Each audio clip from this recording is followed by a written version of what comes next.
Imagine a world with buildings that can ride out earthquakes, bacteria that make gasoline,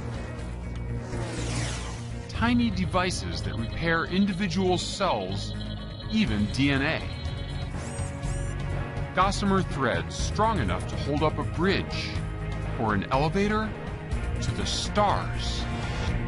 These visions of the future are based in the discoveries of today as a new science of materials emerges from the elemental building blocks of the universe, promising a future in which we can create virtually anything we want, atom by atom. I'm David Pogue, and I'm on a quest to discover how the world's smallest materials are changing our lives. Swarms of nanomachines that combat cancer on the cellular level with bee venom. Bee venom is a cancer drug? Yes, an excellent cancer drug. Computer chips 1 atom thick and up to 1,000 times faster than silicon chips today. Come on. Now you're hurting my brain. Oh. This capsule is acquiring images at a rate of 2 frames per second. And high-definition cameras an inch long, monitoring our bodies from within. Oh, man, I think I just banged the top of the eyeball. How far can we go? That's a robot? That's a robot. In making stuff smaller. Right now on Nova.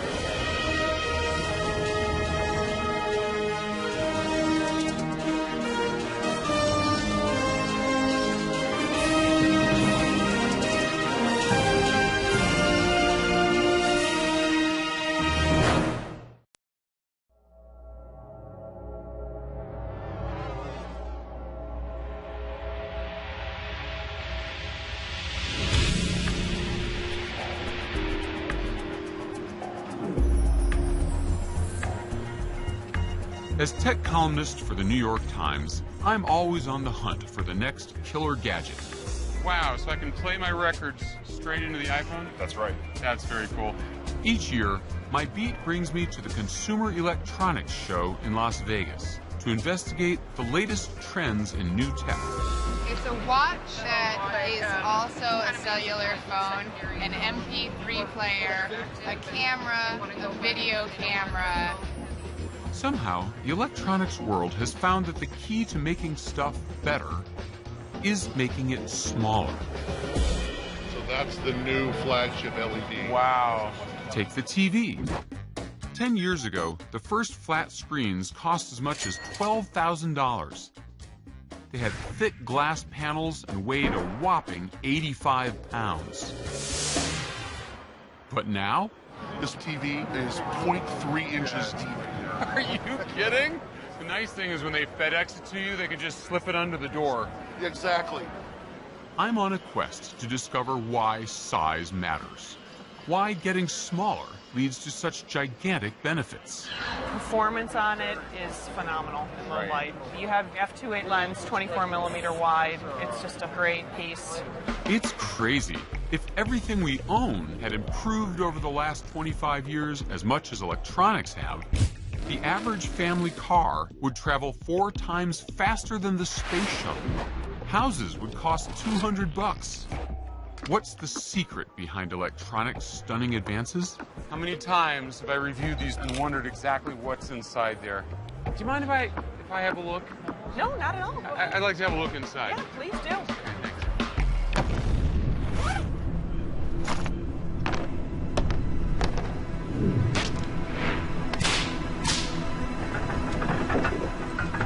Where I come from, if you want to know how something works, you cut it open. Sony versus Saw. Here we go. You guys are standing far enough back because we don't want anyone to get hurt.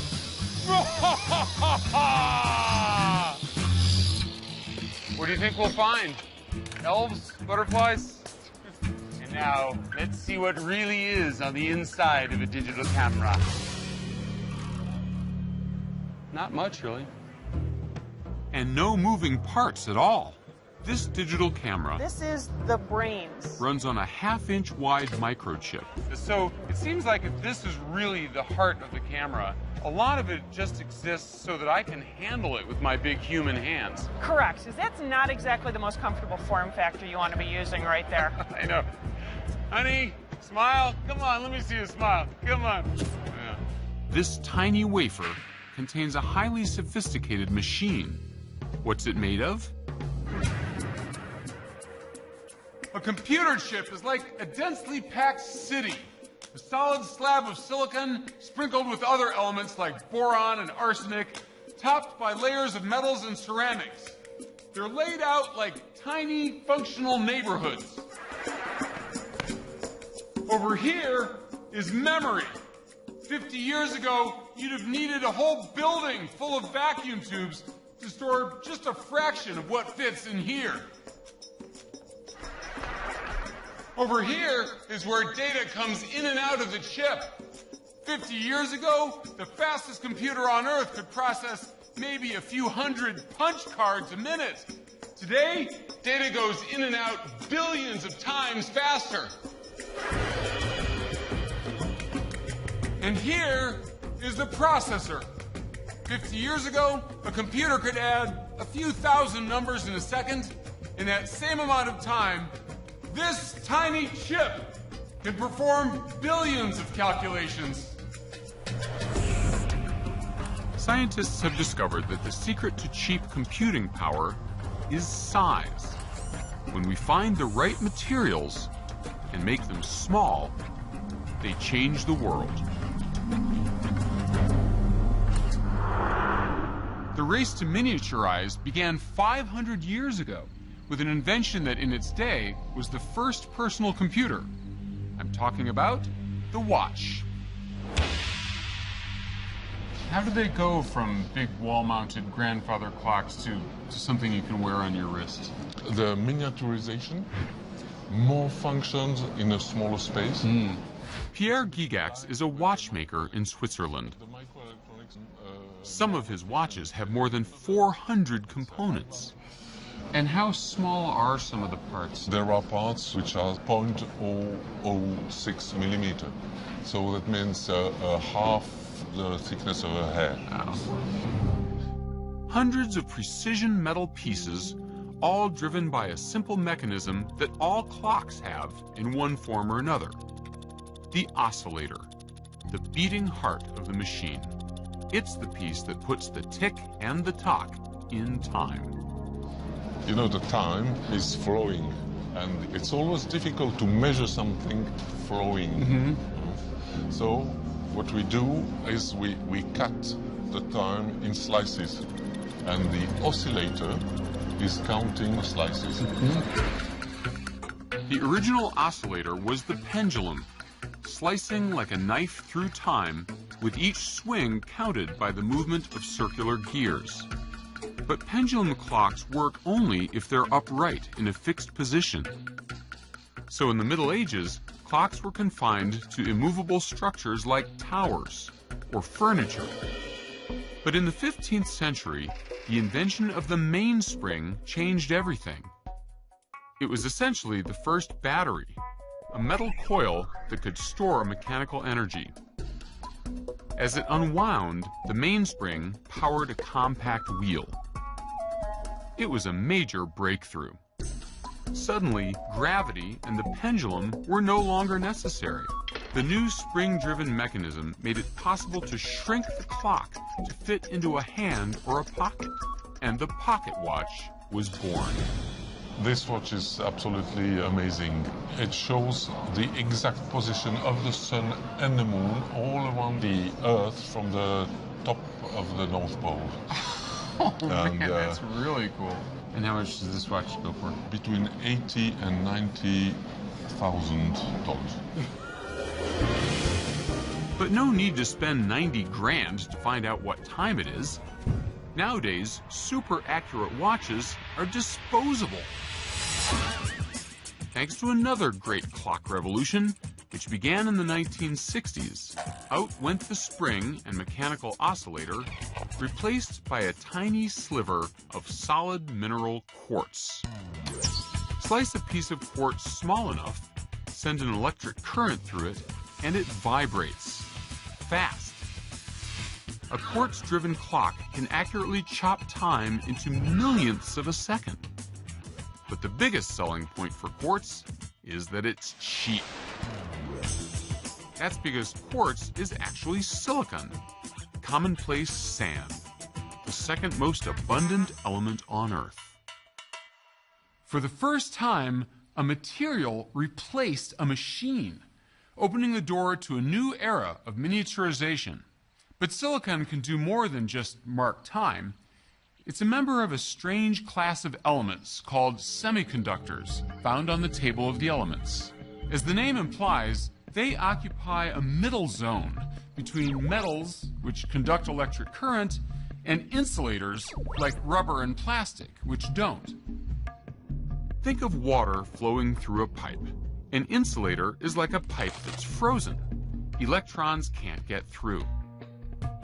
Semiconductors are materials that change from free-flowing conductor to a frozen insulator and back again, simply by zapping them with an electric current. Switches made out of semiconductors are called transistors, and their amazing on-again, off-again switching ability made the computer revolution possible. But how did they get to be so small? One great place to look for answers is Intel, a pioneer in squeezing tiny transistors onto computer chips. I've met a lot of scientists who talk about switches and semiconductors, and somehow they're fulfilling the same function. But what is it? What we're trying to build with a semiconductor is a switch. This is one from the wall, something that you'd use to turn on a light and turn off. And in fact, when we push the switch up, we give an input, the light is the output. So in science fair terms, a switch then lets electricity go through or stops it. Exactly. And based on somehow, the input, we change the flow of electricity. Electricity on or off. It's the only language computers understand. When the switch is off, the computer reads a 0. When the switch is on, the computer reads a 1. String a bunch of switches together, and you can create a code. With just 8 switches, you can represent any symbol on a keyboard. For a page, you need about 25,000 switches. 1.4 million will get you a second of music. Photos need tens of millions. And videos, we're talking about tens of billions. The more switches, the more power. The story of the computer revolution is the story of the shrinking switch. Early computers used mechanical relays and vacuum tubes as switches. Building a machine with just a few thousand took up rooms of space. But the silicon transistor changed all that. Because it's a material, not a machine, it's easy to shrink. Well, the exciting part about silicon transistors is we're actually using the atomic properties of the silicon. So rather than actually having to craft something, to build the switch, to build the pieces, to build the spring, I actually, by doing some smart engineering, can get the electrons to flow by using the properties of the atom. And we brought some material to illustrate that. What we have here... Happen to have a hunk of cheese lying around the a lab? hunk of cheese. So think of this as the silicon material. I can actually take a slice of that silicon, and I can use the atomic properties of this slice to build those transistors. Ladies and gentlemen, the Pentium Cesium 5. I understand it works really well with the computer mouse. You can use that. All right, so you're saying that one beauty of silicon is that you can cut it in half, and it's still silicon. And you could slice it again, smaller and smaller and smaller, but it still does just as good a job of passing along the ones and zeros. Absolutely. And I can use those material properties until I get down to the size of only a few atoms of silicon. Wow. Which is not something you could do to make mechanical switches smaller, right? Like if I wanted to make this smaller, you know, I can't just go like this. Wow. I can have a smaller one. Clearly, this is not going to be a smaller good switch. Right. But this is silicon. It is a purified element that one mines. All right, so what does it look like in the computer then? Well, by the time it gets to the computer, it actually is one of these devices. So this shiny surface is a piece of refined silicon. It has transistors built into it. We've actually flipped it over so the transistors are on the other side, and what you see is the back of that piece of silicon. And this is how many of those little on-off switches? This is almost 1 billion transistors. Wow. 1 billion switches on a 1-inch chip. What's even more astonishing is that one of the founders of Intel saw this coming. In the 60s, Gordon Moore predicted that the size of transistors would shrink by half every 2 years, each time doubling the number that could be squeezed onto a single chip. This idea is known as Moore's Law, and it has proved to be incredibly accurate. But now, 50 years later, Moore's Law may finally be running out of steam. The transistors that power our stuff are about as small as they can get, unless scientists can come up with a new way of packing them ever more tightly together. To see one of those possible solutions, I've crossed the country to visit the IBM Research and Development Kitchen? So this is Moore's Law of Italian cooking. That's right. What we're going to do is explain why it's so important to get the transistors smaller and smaller. Francis has a pretty appetizing way of visualizing this law and its limitations.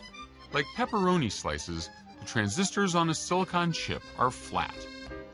Okay, so here's our silicon wafer. Now, these are the old-fashioned transistors. They're much larger, and you can see that you can't put that many onto each wafer. So this would be a 1960 iPod. I think so, yes. This would be a 60s type of thing. So let's take off these old transistors and replace them with some new transistors. Oh, these are much smaller. Yes, these new transistors are much smaller. Technology has marched on. That's right. It's Moore's Law in action. So in other words, all we have to do is make the transistors smaller every year forever, and our gadgets will always be more powerful and more compact. That would be wonderful, but we can't make our pepperoni slices much smaller than this. And these transistors are now packed together about as close as we can get them. The pizza party can't go on forever. There's a limit to how small you can shrink the transistors. If you reduce the surface area of a transistor too much and place it too close to its neighbor, electricity starts to leak, causing a short circuit. Not good. We've run out of area, so there's only one way to go, and that's upwards. Slim Jims? That's right. This is a vertical transistor. Instead of having flatter, smaller transistors, we go in the other direction. Excuse me? Vertical transistors? Vertical transistors. With little toothpicks on the bottom. That's just for demonstration purposes. By building vertical transistors, called nanowires, Francis can increase surface area without bringing the transistors closer together. So, no short circuit. Ingenious. So this is what you're doing at IBM. You're making right. these? They're called nanowires. And the real thing is about 1 million times smaller than this. 1 million times smaller? That's right. Well, that'd be hard to see. They're hard to see, but this is not a nanowire. This is a silicon sliver Francis uses as a surface to grow them. And we get tens of millions of wires on each of these specimens. Come on. Now you're hurting my brain. Oh. She carefully loads the wafer into a molybdenum clip and slides it into a custom-built oven where she'll bake it at 1100 degrees Fahrenheit. You know, I was just thinking, Francis, I don't think you have enough aluminum foil on this oven. Yes. It's the question everyone asks. It holds the heat better. Aluminum foil? Isn't that a little low-tech for something That's right, whatever works. Oh my gosh, so those little spires... Those are the nanowires. So you baked those up? We just grew these, yes. We can see them because this oven doubles as an electron microscope. All right, so these are them, huh? This is 30,000 times magnified. 30,000 times? That's right. So here's the column of silicon, that's the nanowire, and here's the gold droplet on the end that actually makes it grow. It's weird. It looks like matchsticks or weird mushrooms or... Mushrooms, that's right. They look to me like mushrooms. That's amazing. Yeah. So we're trying different catalysts, different recipes, but this here is the future of transistors. Wow. While scientists like Francis try to find ways to push silicon to its limit, others are pinning their hopes on a new material that lets electrons flow 1,000 times faster than they can in silicon. It's ultra thin and super strong, and it's called graphene. And when graphene happened, I just couldn't stop myself from going into it. It was so beautiful, I just couldn't stop, and I just immediately jumped onto it. This is Dr. Pablo Jarillo Herrero, a professor at MIT and graphene guru. Here I have graphene. Graphene is the thinnest material that exists. This is just 1 atom thick, okay, sheet of graphene, and you can see that it's perfectly visible. So it's part of the magic of graphene that you can just see it, even with your eye. You heard that right. This gray square of graphene is just a single atom thick. Although graphene was discovered only recently, it's been hiding in plain sight for ages, in a material you probably have on your desk, graphite, also known as pencil lead. You can write with a pencil because graphite is a layered material, and as you write, you're leaving traces of these layers on your piece of paper. So graphene is really just one sheet of this graphite material, a 1 atom thick sheet. That makes graphene an ideal conductor. At only 1 atom thick, there's nothing to restrict free electrons, which flow across the surface of the material like water across flat ice.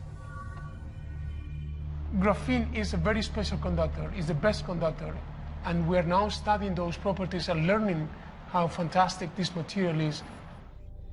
And scientists have also figured out how to make transistors out of graphene, giving it the ability to speak the language that electronics and computers understand. So I'm excited, it's beautiful. I mean, here you have a material that will enable high-speed, ultra-high-speed electronics working at very low power. But it gets even better. Turns out the only tool you need to make graphene is a piece of tape. It is so simple. Any high school student can indeed make 1 atom thick devices with this. It's really amazing. That Scotch tape is going to be folded into 2, and then when we separate the tape, this graphite naturally exfoliates in 2 pieces. Then we're going to fold it again. It will split into 4 pieces, then 8. Do it again and again, making the piece of graphite thinner and thinner and thinner, basically until we cover the entire tape with graphite. We're then going to take a silicon chip, deposit it on top of the tape, and what we're hoping is that the graphite pieces which are on the tape are going to get in intimate contact with the silicon. So when you remove the chip and you look then with the optical microscope, you can see the 1 atom thick material, and that's graphene. Graphene promises to make the impossible possible, letting electrons move across its surface at virtually the speed of light and generating almost no heat. In fact, graphene is such a revolutionary material that in 2010, a mere 6 years after its discovery, the 2 Russian scientists who first made it received the Nobel Prize in Physics. The computer chips of tomorrow could be a quantum leap forward. Computers with nearly limitless processing power. Every book ever written stored on a tiny chip. A highway system so smart it could control millions of cars without a single accident. And it's not just about our gadgets, it's about us. While the electronics story continues to unfold in amazing ways, The story is beginning all over again with a materials revolution in medicine. It's not a new idea. Remember this? Phase 1 calls for miniaturizing a submarine and injecting it into the carotid artery. Stand by. Fantastic Voyage. It was the sci-fi smash of 1966. Phase 1. Phase 1. Scientists shrink a team of doctors and send them into a sick man's body on a mission to cure him. All stations stand by. Tracking post. Inject. Today, as our devices get smaller and smaller, Fantastic Voyage is beginning to look like prophecy. The kind of thing that can change lives. Hi, Courtney. Hi, How are Dr. Mishkin. How are you? Good, yourself? I'm good, thank you. Today, Courtney will be taking a pill. But it's not just any pill. It's a miniaturized camera. This capsule is a miniaturized camera. Every time it blinks, it's actually taking a picture. Oh. It's acquiring images at a rate of 2 frames per second. Okay. And what I'm going to get you to do is actually to swallow the capsule. Okay. And as the capsule goes through the GI tract, it's going to be taking pictures of what's going on inside. Wow. It's called the pill cam, and it travels through the body just like a piece of food, taking 55,000 pictures over the course of 8 hours. Why don't we actually put it inside your hand? Pictures that can provide a diagnosis that once would have required surgery. Right, so as you move it around, we can actually see the folds of your hands with excellent magnification. So once we actually go ahead and ingest the capsule, it's going to give us that same magnification of what's going on inside. Wow. That's really cool. It actually has a wireless transmitter that's going to transmit the images to the data recorder that you're wearing over the course of the day. And I'm going to download the images and be able to look at them and analyze exactly what's going on. Okay. The pill cam is made of an inert plastic that doesn't create a toxic response in the body. Inside is a mini catalog of the electronics industry. A tiny video camera and flash, a radio transmitter, a battery, and of course, a computer chip to drive it all. 25 years ago, all of those components would have taken up a cubic yard of space. Today, it all fits inside a 1-inch capsule that weighs only a fraction of an ounce. So let's go ahead and ingest it. Okay. Ready? Into your mouth. Give you a glass of water. So now I see your teeth. And go ahead. Down the hatch. Okay, great. So that's it. That's the hardest part. Okay. Just remember, over the next 2 hours, do not drink anything. So Okay. 2 hours As the from now- pill cam moves through Courtney's digestive tract, it records what it sees, eventually giving Dr. Mishkin a front row seat as he looks for abnormalities. Right now we're looking at the small intestine. It's able to see 360 degrees such that it's like looking down a gun barrel. The capsule is great at acquiring images, but I'm hoping that as the next generations of this capsule develop, that it's not only going to be able to take pictures, but that we'll be able to potentially biopsy, sample the tissue in that area, or even deliver a treatment, such as placing a clip on a bleeding site, or even deliver medications. The pill cam is the pocket watch of today, a super miniaturized machine that liberates the patient. It took centuries to make the leap from mechanical watches to computers. But in the world of microscopic medicine, the story of smaller is unfolding on a vastly accelerated time frame. In fact, scientists are on the verge of realizing a 21st century version of the Fantastic Voyage story. They're developing microscopically small robots that travel into the body's deepest reaches to diagnose, treat, and even destroy deadly illnesses.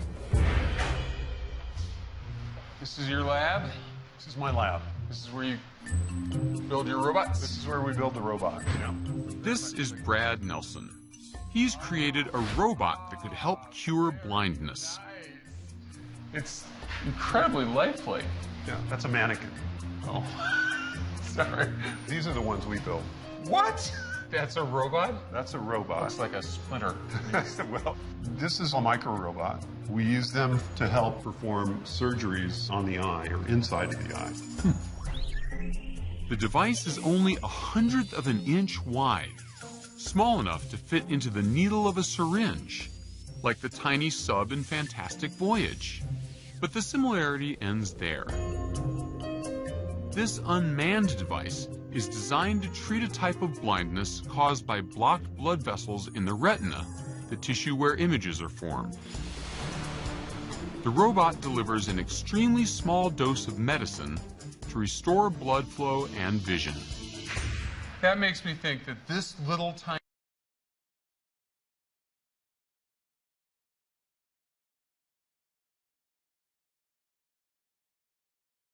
thing has batteries and little propellers and some kind of knowledge to know where to go in the eye. I have a hard time believing that. That's right. So the way we energize this is we use externally generated electromagnetic fields. So basically, it's a magnet. To make the device small enough, Brad had to abandon the idea that robots have to be mechanical. Copper-colored thing here. Instead, he focused on finding a material that would let him eliminate bulky moving parts. He chose two elements, samarium and cobalt. Combined, they form a material highly sensitive to magnetic fields, which means that Brad can direct the movement of the robot without touching it. Once again, a material replaces a machine, and the device gets smaller. So then, besides just the robot, what we also have is this system here of electromagnets. And so what each of these copper coils do is they generate magnetic fields. Oh, man. Yeah, I got a bunch of them, every direction. And so we have 8 of these here. That's why we call this the Octomag. Octomag? That's right. The Octomag. By adjusting the strength of these 8 electromagnets, the surgeon can move the micro-robot any direction along the X, Y, or Z axis, pushing or pulling it through the eye. But landing it on the tiny section of retina that's used for seeing in sharp detail takes lots of practice. And you've been practicing with dummy eyeballs so far? We use that, but we also use animal eyes as well. We get pig's eyes from our local butcher. So you buy eyeballs from the butcher, from cadavers, or? Oh, that's right. Christos, one of my PhD students here, Christos goes in the morning, early in the morning, to the butcher and asks for eyeballs. Christos, hello. How are you? Fine. Oh my God. These are the pig eyes. Exactly. 20 pig eyes, fresh from the butcher, ready to be prepared for experiments. He must be a big hit around Halloween. What about this guy? What's this all about? We call him Mr. Pig Eye Guy. Mr. Pig Eye Guy? Well, you have to give them a name. And then we put the eyes of this hole here. Once the eyeball is secured inside the socket, we insert a light probe. So that's the light there. Oh, I can actually see the light in there. Very cool. This tiny LED lets us see what we're doing when we drive the robot. So this is the robot right here? Mm-hmm. Okay, and this isn't fake. We're really seeing this live from the microscope right now, right? Yes. All right. Now, you can move this guy around. Okay, sure enough. I push right, he goes right. Left, he goes left. Mm-hmm. Let's see, I want to go down over here. And then you can pull up. And oh, you it's can getting see bigger. Exactly. Yeah. This means that it's moving higher away from the retina. And closer to the surface of the... Oh, man, exactly. I think I just banged the top of the... Exactly. So cornea or whatever. That's the very top, and okay. this is where the liquid ends. So you see this effect. Now let me push down. When you push down, it starts slowly going into the retina. Sinking. Wow, that's really cool. So now you've reached the bottom. You're touching the retina. Yeah, it's quite responsive. I can go right up here. Mm-hmm. Eventually, Brad hopes that there will be a commercial version of his device installed in doctors' offices. The magnets will be arranged in a housing that surrounds the patient's head, while the doctor peers through a microscope to guide the drug-filled robot. Brad's initial success combining materials and magnetic fields to make tiny devices has encouraged him to be even more ambitious. His goal is to build a robot that can swim through blood vessels. But along the way, he's discovered that the smaller you go, the stranger the world becomes. Oh dear, looks like the grad students have left their things out again. And the harder it is to get around. So what we've seen so far, the micro robots for the eye, we're interested in going even smaller and trying to make smaller robots. So I set up an experiment here to kind of show you what some of the problems are when we try to make small things swim and why it's so much different than how big things like fish or toys like this swim in water. Okay. So what we've got here are two tanks. One is just regular water out of the tap. Yep. But this other one's glycerin. It's much thicker, kind of like oil or a corn syrup, something thick like that. Okay. So let's look at how something like this toy goldfish is going to swim in water. Wind her up. Wind her up and let her go. Yep. Okay, the tail goes back and forth. Just the way you'd expect. Yep. Say that swimming is fairly effective. Okay, he's got a twin over there. Let's see how he does in the glycerin. All right, and this one's going to go in the goop. And he wags his tail, and he doesn't move at all. This helps us illustrate how water feels when you get small. So if you took yourself and you made yourself about 10,000 times smaller, and you jumped in this pool of water, you would actually feel more like you were swimming in glycerin here, or goopy stuff like honey or something thick like that. A swimmer the size of a bacterium would never be able to get around using flippers or the breaststroke, because at that size, the friction from the water molecules becomes a major drag. For a long time, scientists couldn't figure out how bacteria were able to swim.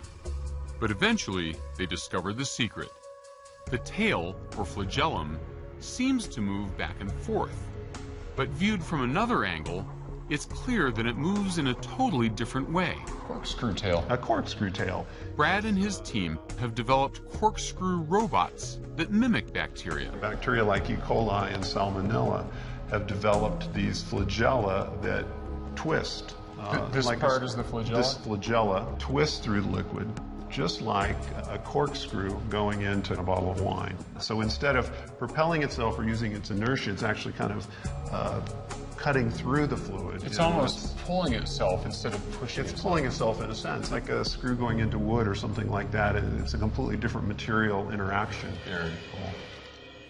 They use the same samarium cobalt material and magnetic fields to set them in motion. So it's literally like drilling its way through that liquid. Drilling its way up. Wow.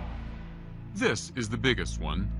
The smallest one is only 30 microns long.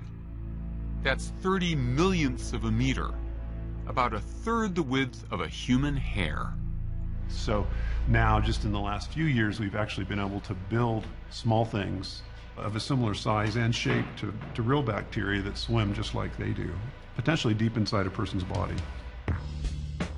The magnet-driven robots in Brad's lab, the iBot, the FlagellaBot, and even a soccer-playing robot that his students created, are each no bigger than a dust speck. Brad's learned to modify his robots to overcome the physical obstacles in the microscopic realm. But he's only scratched the surface of the strange properties in that infinitesimal world. An atom is actually a fraction of a nanometer. Chad Merkin is an explorer and pioneer in this weird realm, the nano world. You keep saying you're building things on the nanometer scale. I don't even know what a nanometer is. So this is a meter, this is a centimeter, this is a millimeter. Is this a nanometer? What's a nanometer? Let me try to illustrate it for you. If we shrink you by a factor of 2, you're about the size of a small child. If we continue to shrink you by a factor of 2 4 more times, you're about the size of a golf ball. If we go to 10, you're now the size of an ant. We keep going another 7 times, and now you're about the diameter of a human hair. That's roughly what we can see with the naked eye. Even after so much shrinking, I'm not even close to the nanoscale. Cut me in half 5 more times, and I'm the size of a red blood cell.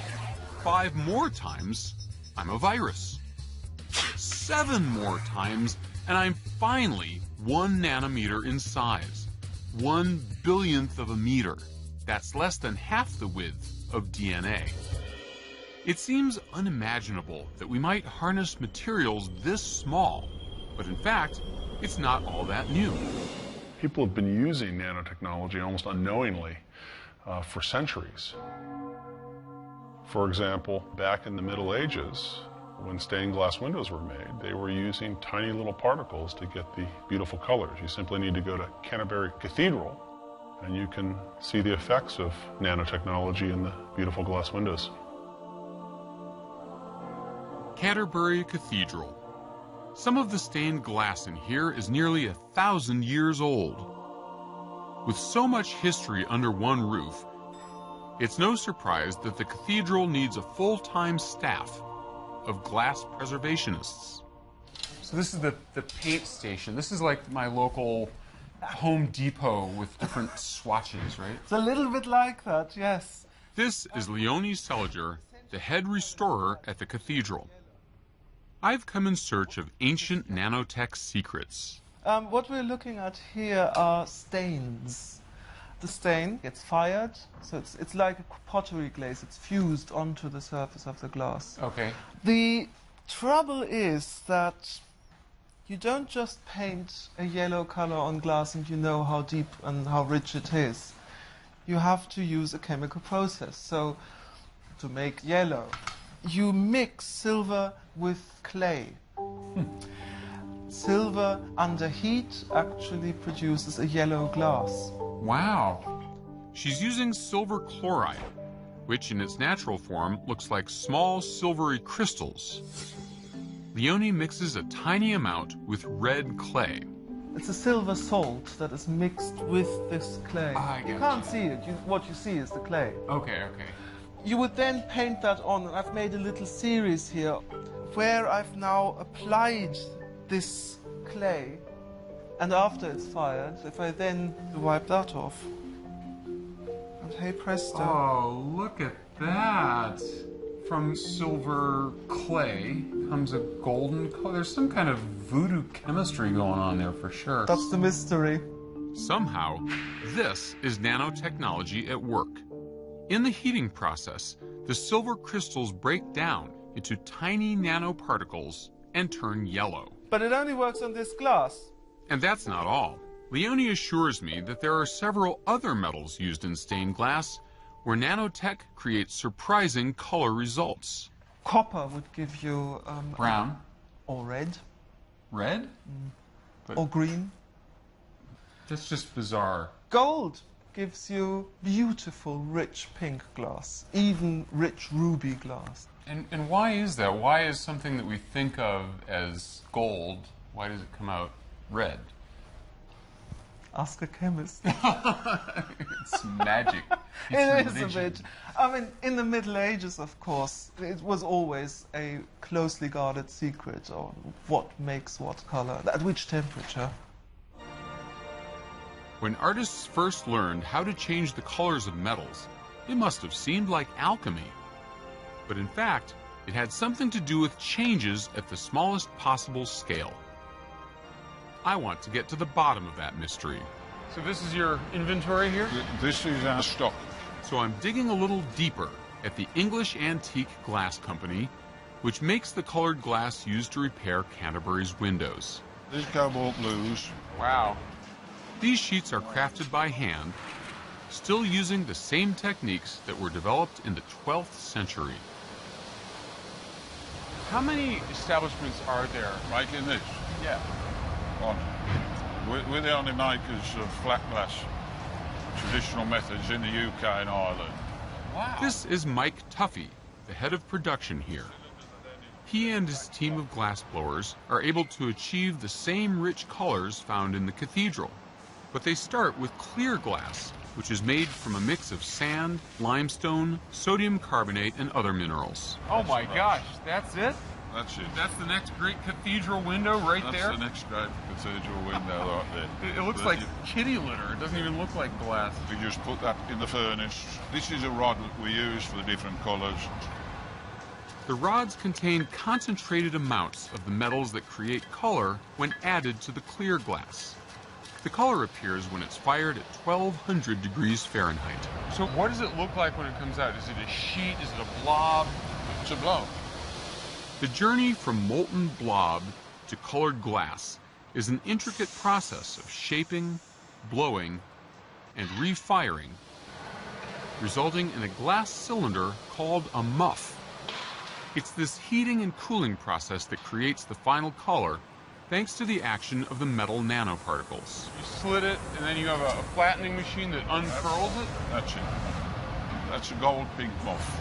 There's gold dust in there? Yes. But it doesn't look gold, it looks pinkish. No, gold gives you pink. Gold gives you pink? Gold gives you pink. Why would that be? You would need to talk to a chemist on that. I plan to do that. Same answer. I'm 0 for 2 with the stained glass people. So I went to Canterbury Cathedral, and I actually spoke to the guy who makes the glass and the lady who does the repairs on those windows, and they said, sure enough, they add gold to the glass to make it red. It doesn't make any sense. And you know what they told me? We have no clue. But you're the scientist, man. You should be able to explain why gold makes red. Well, it turns out if you can control the size of a gold particle, if you can shrink it to this nanometer length scale, you have completely different optical properties. Gold's no longer gold when taken to the 13 nanometer size. It's ruby red in color. When light rays hit a colored material, some colors are absorbed and some are reflected. That's why roses are red and violets are blue. Many metals, like gold and silver, reflect most of the colors in visible light, which is why they can be polished to shine like mirrors. But when a particle of gold is made very small, below 100 nanometers, 100 billionths of a meter, the particle begins to absorb shorter wavelengths of light toward the blue end of the spectrum. The smaller the particle, the more blue is absorbed and the redder it appears. But it gets even stranger, because not only size matters, shape does too. Each of these vials contains water with silver nanoparticles dissolved in it. The only difference between them is the shape of the particles. In this test, silver rods give you yellow, silver triangles green, silver prisms give you blue. If metals behaved like this in our big world, then just changing the size or shape of your car would alter its color. Chad sees tremendous potential in this weird nano phenomenon. With almost an infinite number of possibilities, you no longer have to take what nature gives you. You can adjust color simply by becoming a nano-architect. Scientists call this strange property of small materials structural color. The living world figured this out millions of years ago. Structural color on the nano scale creates the iridescent pigments in butterfly wings, beetle shells, and peacock feathers. Well, why do we care? I mean, cool, little tiny gold particles are really red. I mean, how does that help mankind? Well, the reason we care is that once you discover new properties, those new properties almost always lead to new applications. There are already a number of medical applications. Chad Merkin has developed a technology that harnesses the unique properties of gold and silver nanoparticles to test for genetic variations in patients. Sequencing DNA is expensive and time-consuming, but Chad's revolutionary test takes less than 2 hours. I offered to bleed for science to see how it works. And your name is? David. Okay, so we're doing a low blood draw today. You can relax. Is this the extraction bench? Yes, this is. First, a technician extracts pure DNA from my blood sample. This is my DNA. This is your DNA. He then loads it into a small disposable cartridge and inserts it into the machine for testing. This test can actually read the letters of my DNA, and using gold nanoparticles, it flags variations that might make me unusually sensitive to particular drugs, or even mutations that signal heightened risk for disease. Less than 2 hours after drawing my blood, the results are in. It turns out that the test has some interesting news for me about my sensitivity to a blood-thinning drug called warfarin, or Coumadin. It's commonly prescribed to stroke and cardiac patients. It's a potentially life-saving drug, but if the dosage is wrong, it can cause fatal bleeding. So what's my warfarin dosage? What they call a double hit, I'm sorry to say. A double hit? You're a double hit. So you have two genes that are mutated, and therefore you're very sensitive to warfarin. And your calculated dose is 2.7 milligrams. See, I knew it. My mother always said it would be like 2.6 or 2.5, but I always said, no, Mom, mine's 2.7. You should always listen to your mom, David. The nanosphere test gave me some crucial information. This is the mutation. Quickly enough to save my life if I'd been ill. It's a diagnostic tool. The next goal is to fight illness in the body at the same tiny scale. Okay, so when we inject this, it'll go in the bloodstream and find the cancer, like a rocket guidance system. Sam Wickline has invented a nano device that's smaller than a virus. Engineered atom by atom, his hunter-killer robots are designed to travel by the billions in the bloodstream. They're pre-programmed by a doctor to seek out specific types of cancer cells and then destroy them, with none of the side effects associated with current drug therapies. It's the ultimate fantastic voyage dream, and it's borrowing a page from these little guys.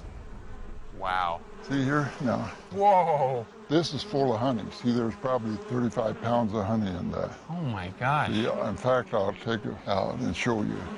He's brought me to meet beekeeper Ted Jansen to get a close-up look at the inspiration behind the science. Now, see, here's one that's already stung me. See? What? But aren't you going to say ow or something? No, that, see, Oh, my gosh. see, that's the little venom sac that they leave. It's not the stinger that hurts you, it's the venom going in you. A bee sting may seem like a minor irritation, but actually the venom is extremely toxic to cells. Immediately when you get it out there, the pain stops. So why would it have been bad for you to just pluck it out? Because you squeeze the sac and squeeze all the venom in. Oh, I see, I see. Okay. So, Sam, you're not here to see how they make honey. No, we like the bees because they make a toxin. The toxin is melatonin, and we use it to specifically treat cancers. Bee venom is a cancer drug? Yes, bee venom is an excellent cancer drug. It's been known for quite some time, but the problem is how to deliver it.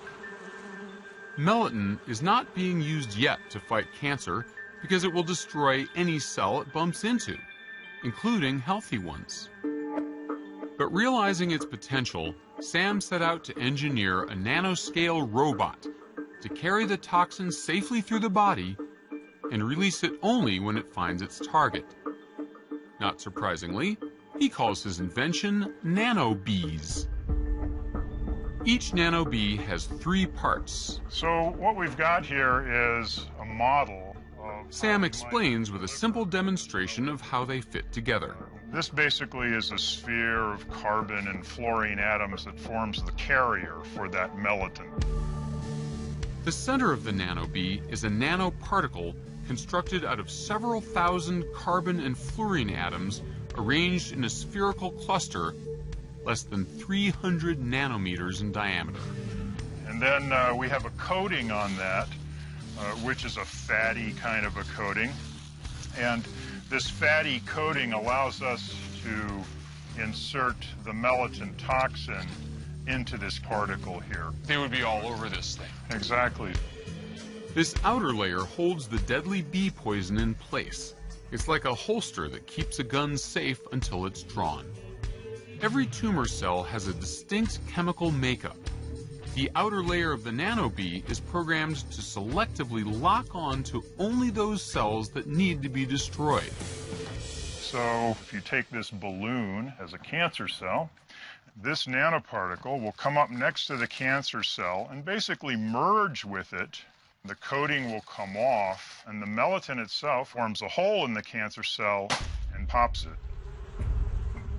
Like its namesake, a nanobee can sting only once. So swarms of them are required for any treatment.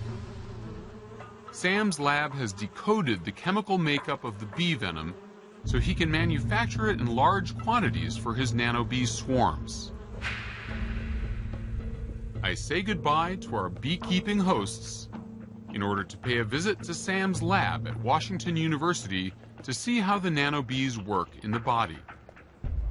So here we are in the magnetic resonance imaging suite. I'm going to show you what it's like to be a patient as if we were looking for nanobees inside of you. And may I just say, what a boost this gives my dignity to wear a sundress and slide into a giant bagel. Well, let's go toast you. An MRI uses strong magnetic fields and radio waves to detect certain molecules in the body. Hi. This machine has been tuned to detect fluorine atoms, which are part of the nanobee molecules, but are otherwise very rare in the body. Okay, you having fun in there yet? We're rolling. I think I remember this ride. I think I did it at Six Flags.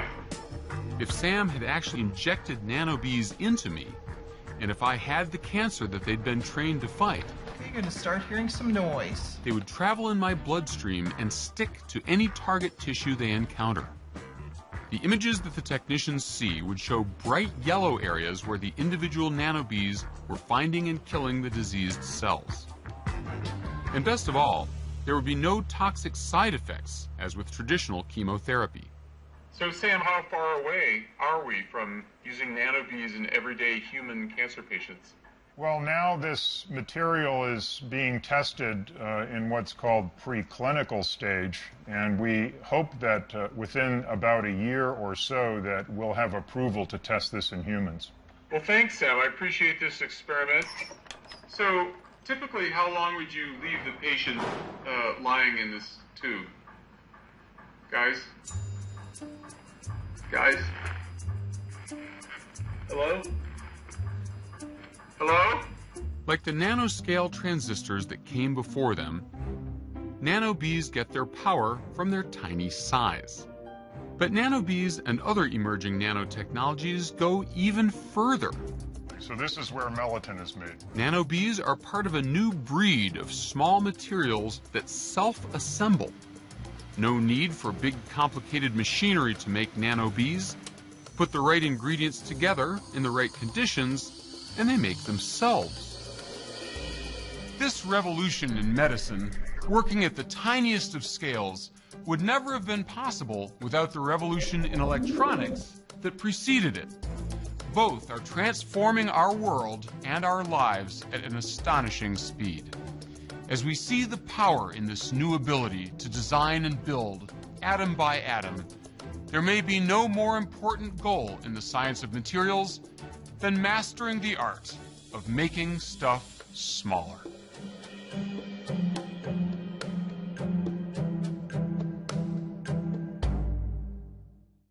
Can we make stuff cleaner and greener?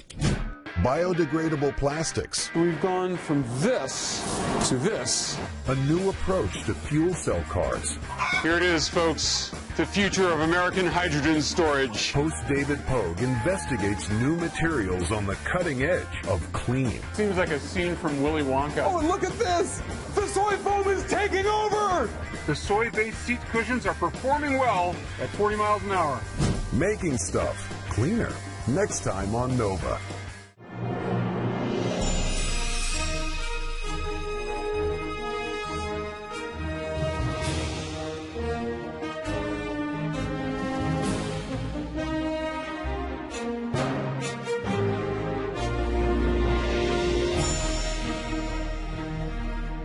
This Nova program is available on DVD and Blu-ray at shoppbs.org or call 1-800-PLAY-PBS.